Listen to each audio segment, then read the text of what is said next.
Antiguo poblado celta, urbanizada y bautizada a Bobriga por los romanos, tomada por los árabes en el siglo VIII, reconvertida en Ripa Avie durante la Baja Edad Media y ya en nuestros tiempos todos la conocemos como Rivadavia. Literalmente quiere decir orilla del río Avia. Estamos en la comarca del Ribeiro y os invitamos a acompañarnos por esta villa llena de historias.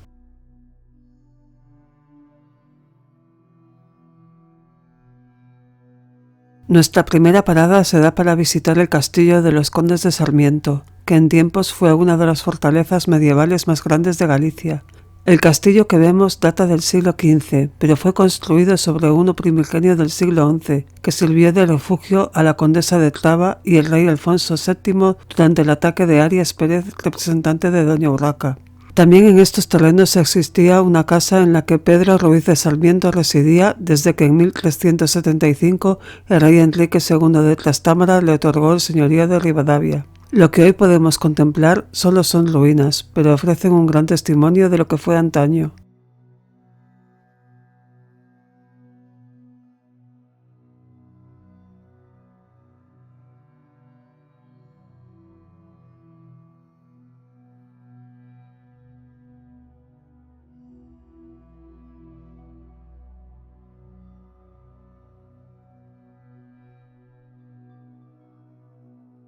Lo visitamos en las vísperas de la Noite Meiga, de ahí el letrero que podemos ver sobre uno de sus muros.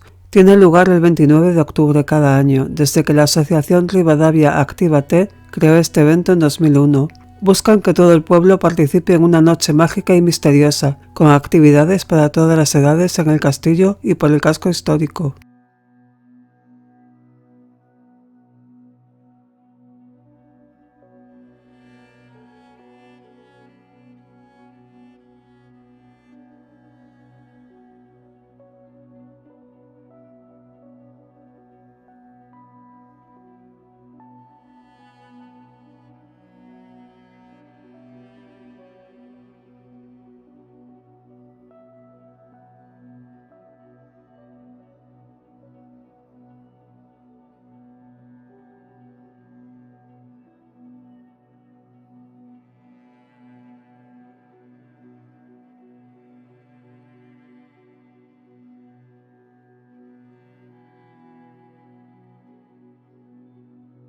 De camino a la entrada del castillo pasamos por la sede de la Fundación Festa da Historia, que desde 1989 y por iniciativa de la Escuela Obradoiro de Santo André organiza y celebra la Fiesta da Historia, cuyo día grande es el último sábado de agosto.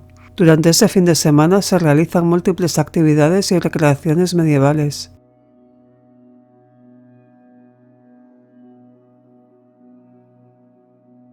Para acceder al castillo como turista, ya sea individualmente o como grupo, hay que dirigirse a la Plaza Mayor y allí a la oficina de turismo, en la Casa de los Condes, frente al ayuntamiento. El precio normal de la entrada es de 3 euros por persona y te dan una audioguía para que vayas informándote.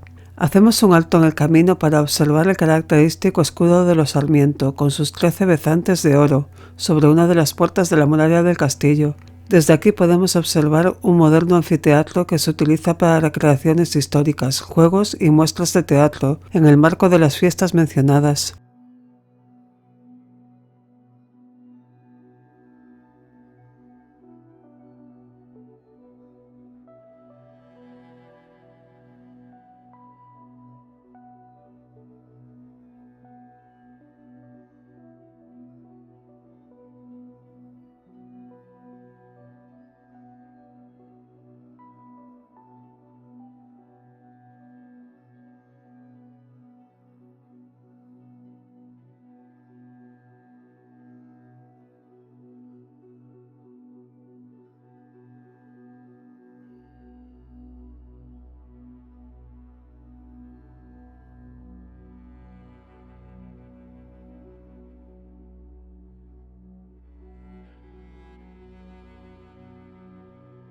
Accedemos por el patio interior de la Casa de los Condes y tras subir unas escaleras llegamos al patio de los soportales, que nos conduce al Museo Sefardí.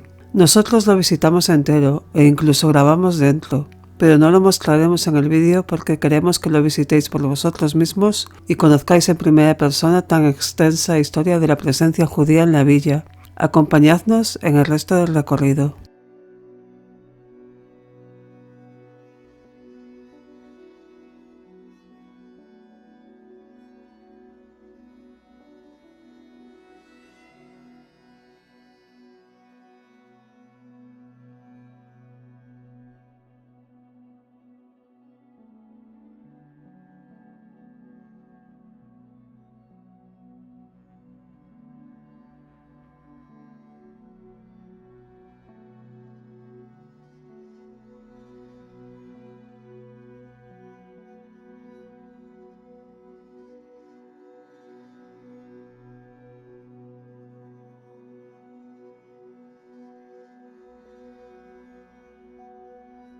Comenzamos a pasear entre los gruesos muros de la otrora fortaleza, pasando por el citado anfiteatro y recorriendo los jardines y huerta del conde, como se conoce este tramo.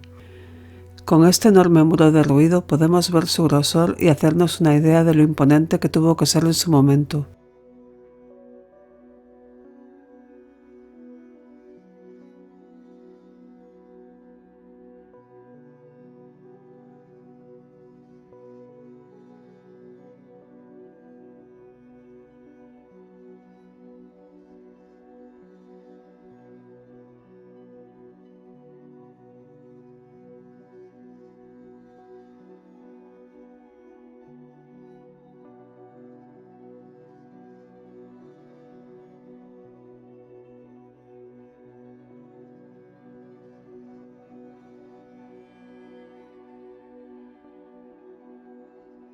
Cruzamos una verja y pasamos a lo que sería el interior del castillo.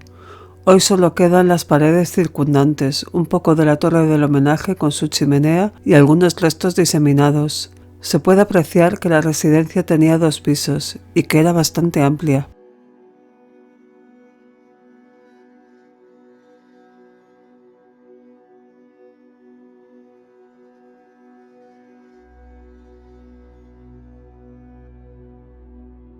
Como curiosidad, durante las excavaciones de recuperación del interior del castillo y desaparecido el suelo de este, se encontró una necrópolis que perteneció a la capilla de San Ginés de Francelos. Dicha iglesia fue trasladada extramuros de la fortaleza a su ubicación actual, a 5 kilómetros de Rivadavia. La necrópolis consta de 12 tumbas antropomorfas excavadas en la roca, que se creen que datan de los siglos IX a XII.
Cruzamos por la puerta principal original del castillo y nos encontramos de frente a la barbacana, con una estrecha saetera a la derecha de la imagen. Nos giramos y contemplamos lo que queda del muro principal de la fortaleza, con más saeteras en el cuerpo de la torre y el blasón de los condes de Sarmiento sobre la arcada principal. De la torre de nuestra izquierda apenas queda un muro bajo con una saetera.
Volvemos al interior del castillo y podemos observar múltiples restos de lo que fueron piezas de pozo, molino, capiteles y demás encontrados durante las excavaciones de recuperación.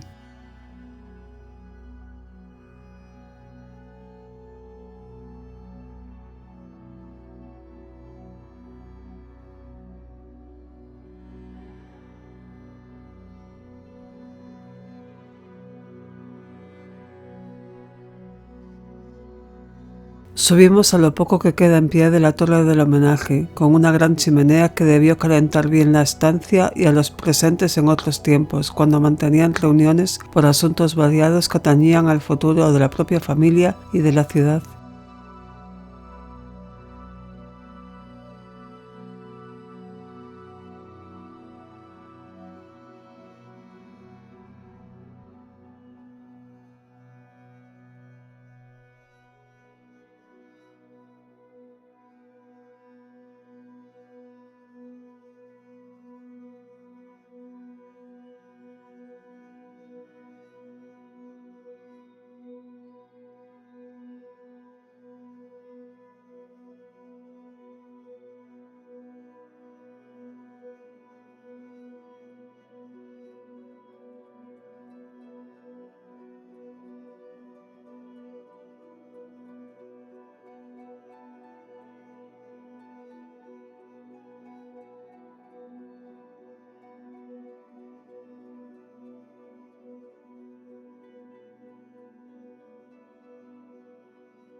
Regresamos a la Plaza Mayor y desde aquí comenzamos otro paseo por la Edad Media extramuros del castillo.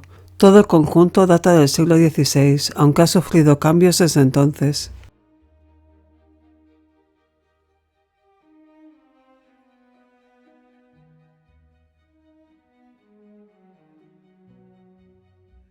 El edificio del ayuntamiento fue construido entre los años 1545 y 1555. En sus comienzos fue lugar de mercado de cereales y otros productos libres de impuestos, y sede de reuniones para tratar los temas de la villa. Su imagen actual se debe a la reforma sufrida en el siglo XIX.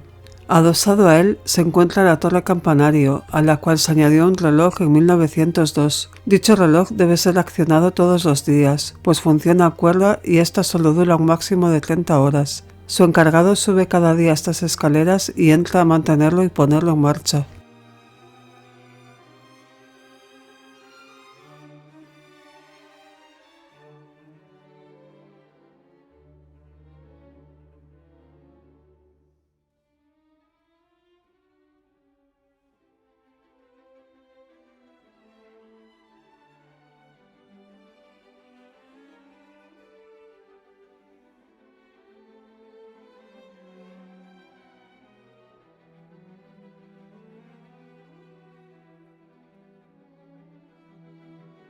Frente al ayuntamiento y su torre se encuentra la casa de los condes de Rivadavia, con el escudo de la familia Sarmiento decorando su fachada. Esta familia poseyó el título de adelantados mayores del Reino de Galicia en 1375 y se les otorgó el título de condes en 1476, manteniéndolo ininterrumpidamente hasta 1934. Actualmente alberga la oficina de turismo, el Centro de Información Xudía de Galicia y constituye la entrada al castillo, a través de su patio interior, como ya vimos.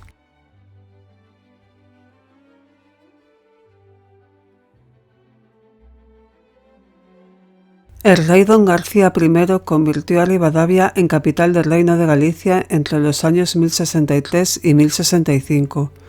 En ese contexto es cuando surgen las juderías. En ellas nos adentramos, dejando atrás la Plaza Mayor y recorriendo la calle Merelles de Caula. Los primeros judíos fueron mercaderes provenientes de otros lugares que se instalaron aquí entre los siglos XII y XIII. Según el cronista Jean Froissart, en 1386 el duque de Lancaster, al mando de tropas inglesas, quiso establecer su corte en Orense e intentó tomar Rivadavia, pero se encontró con una fuerte oposición de cristianos y judíos que lucharon excepcionalmente juntos, siendo los últimos los que tuvieron menos suerte, pues sus barrios fueron saqueados.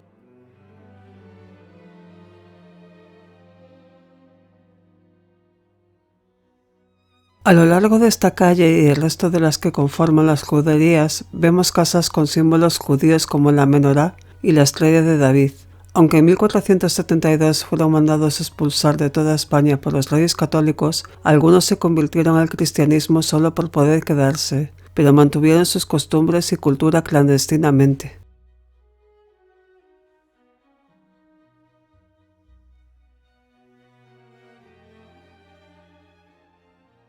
La Plaza de la Magdalena, de pequeño tamaño, es la siguiente parada a las Escuderías. Está rodeada de casas bajas con soportales y se encuentra presidida por la iglesia homónima.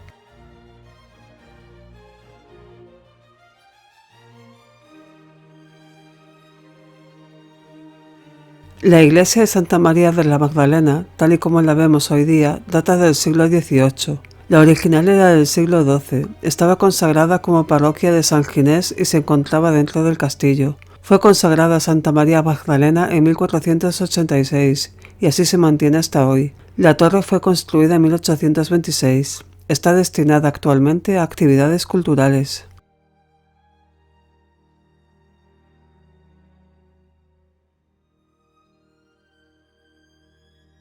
En una esquina de la plaza vemos un cartel dedicado a Fray Jacinto de Rivera, monje agustino nativo de Rivadavia, que fue misionero en Filipinas y comisario del Santo Oficio. Nació en 1694 en la villa y murió en 1745 en Bantay, Filipinas.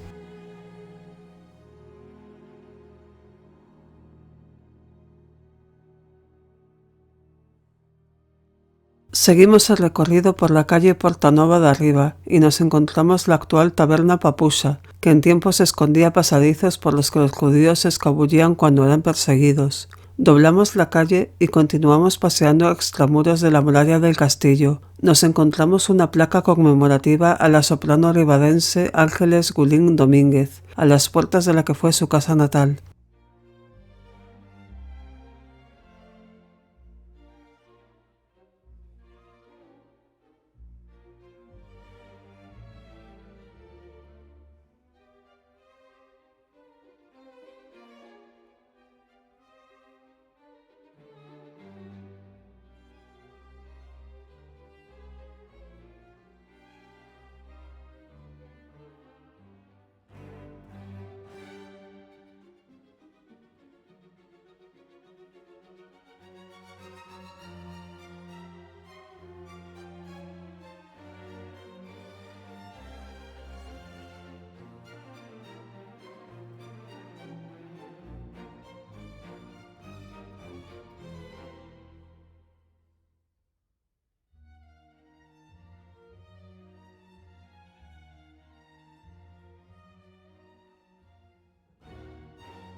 En la calle Santiago nos encontramos la que fue la parroquia más antigua de la villa, la iglesia de Santiago, del siglo XII, de estilo románico, aunque con algún elemento de otros estilos como el rosetón de su fachada, más propio del gótico, o la torre barroca.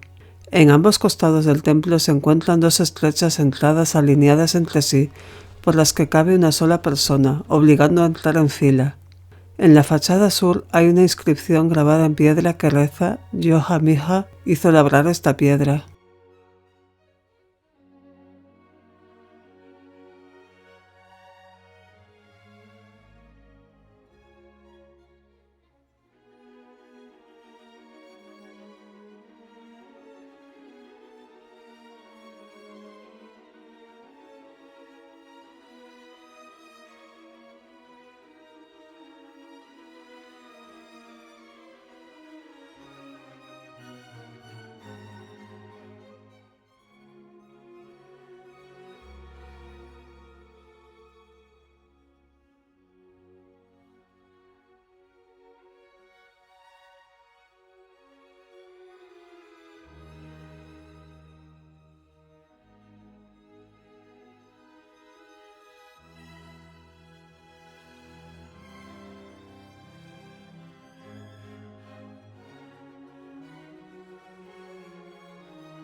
Ascendemos por la calle Jerusalén y nos encontramos el ábside de la que será nuestra siguiente parada, la iglesia de San Juan, también románica del siglo XII. Está unida en esta parte a la casa electoral de la Orden de Malta.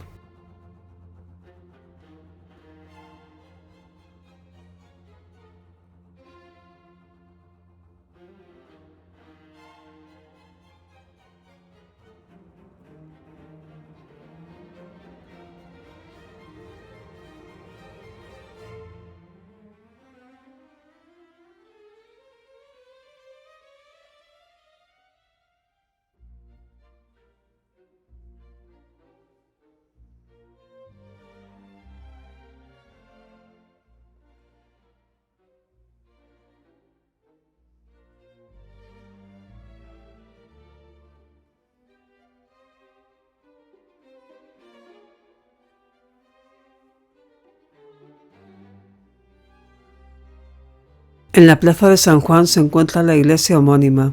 Perteneció a los caballeros hospitalarios de San Juan de Jerusalén, también conocida como Orden de Malta, y está ligada a un antiguo hospital de la Orden, donde se atendían a peregrinos del Camino de Santiago. En la entrada se pueden ver los capiteles de las columnas que flanquean la puerta, repletos de monstruos y motivos vegetales.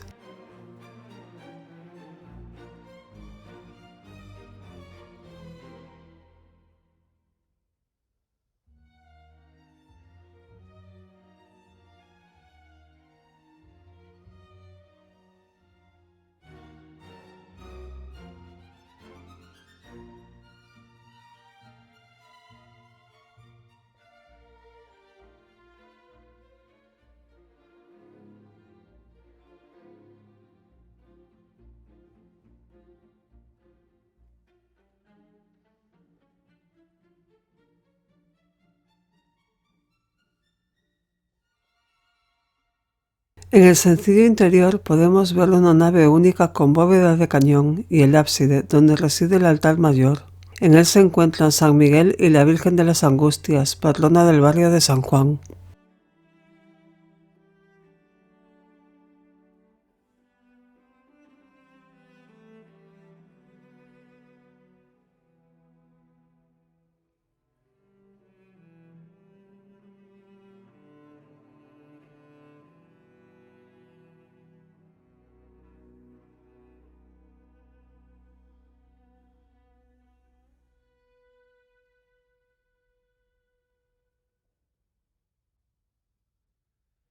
En la calle San Martín número 5 nos llama la atención esta casa, de una procuradora con un primer escudo que no pudimos identificar y una pintura en azulejos que representa a San Martín de Tours, ayudando a un desvalido, sobre un escudo de la Facultad de Derecho de León, y otro pequeño azulejo con los símbolos judíos que se repiten en la red de caminos del Sefarad, a la que pertenecen estas juderías.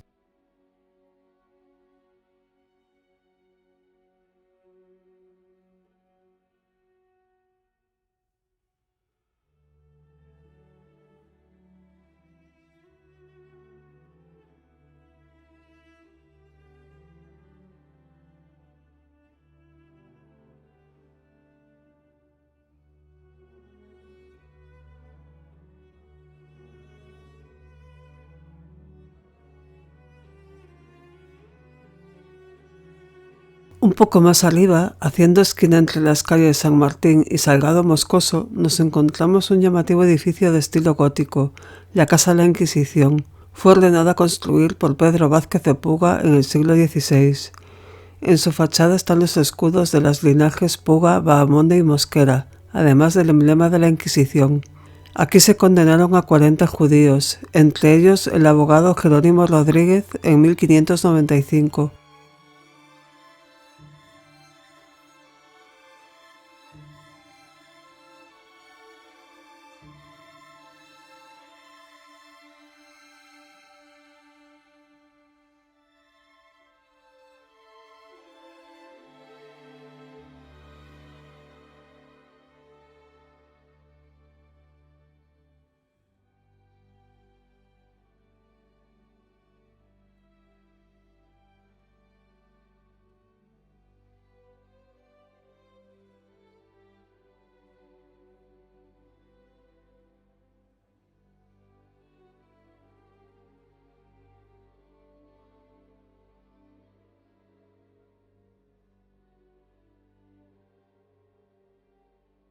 Nuestra penúltima visita nos lleva al santuario de Nuestra Señora del Portal, Virgen patrona de Ribadavia y del Ribeiro. Fue construido sobre la antigua iglesia románica de Santa María de Valparaíso. El templo data del siglo XVI, aunque la fachada que contemplamos es del XIX, de estilo neoclásico.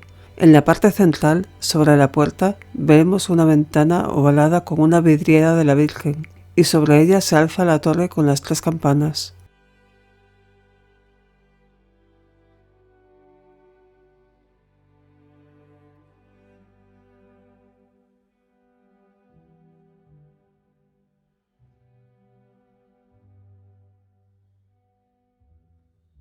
Y sobre ellas, coronando en una hornacina, la figura pétrea de la patrona, observando desde lo alto toda la villa que protege. La advocación de la Virgen del Portal y su culto fue otorgada por los monjes dominicos, siendo el 8 de septiembre su día grande, cuando es sacada en procesión del templo.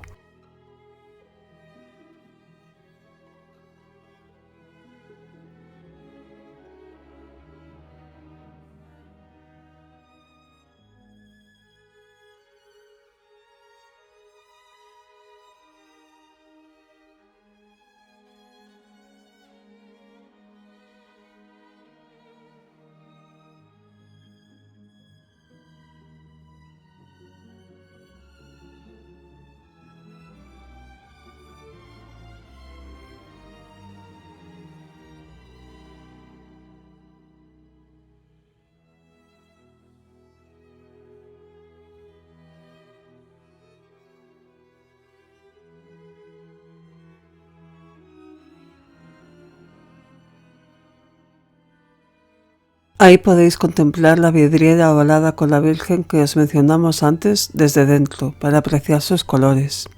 Nos volvemos hacia la nave central y vamos viendo una bóveda de cañón decorada con artesonados, que data de 1520.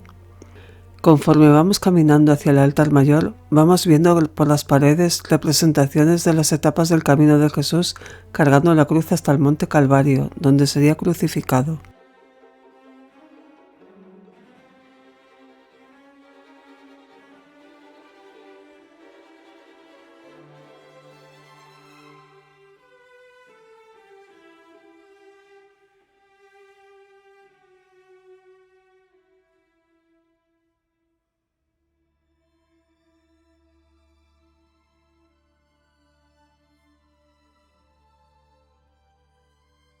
El retablo que compone el altar mayor es de estilo barroco, del año 1737. Está tallado en madera de ciprés y decorado con los misterios del Rosario. Sobre el Santo Sepulcro se encuentra la blanca figura de la Virgen del Portal, sosteniendo a su hijo inerte. Sobre todo el conjunto, bajo la linterna de la cúpula, contemplamos una composición pictórica y escultórica que representa el descendimiento de Jesús de la cruz.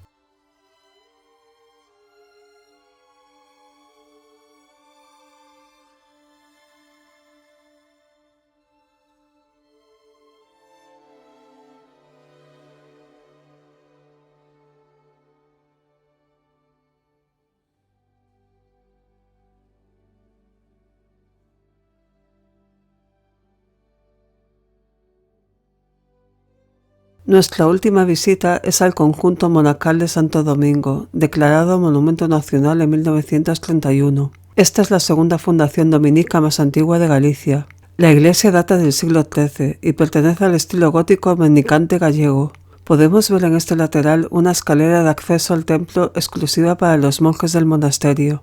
Este funcionó como casa de estudios desde el año 1299 hasta el siglo XIX, en que pasó a ser propiedad civil. En la actualidad es utilizado por algunas asociaciones.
En la fachada principal de la iglesia de Santo Domingo observamos de izquierda a derecha los escudos de los condes de Sarmiento, el real de Castilla y León y el de Fray Alonso de Cusanca, sobre ellos un gran rosetón. En la dovela del arco apuntado interior de la portada vemos una pequeña figura de Santo Domingo, fundador de la orden monacal. Labrados en piedra hay numerosos símbolos como esta esvástica, además de motivos animales en los capiteles.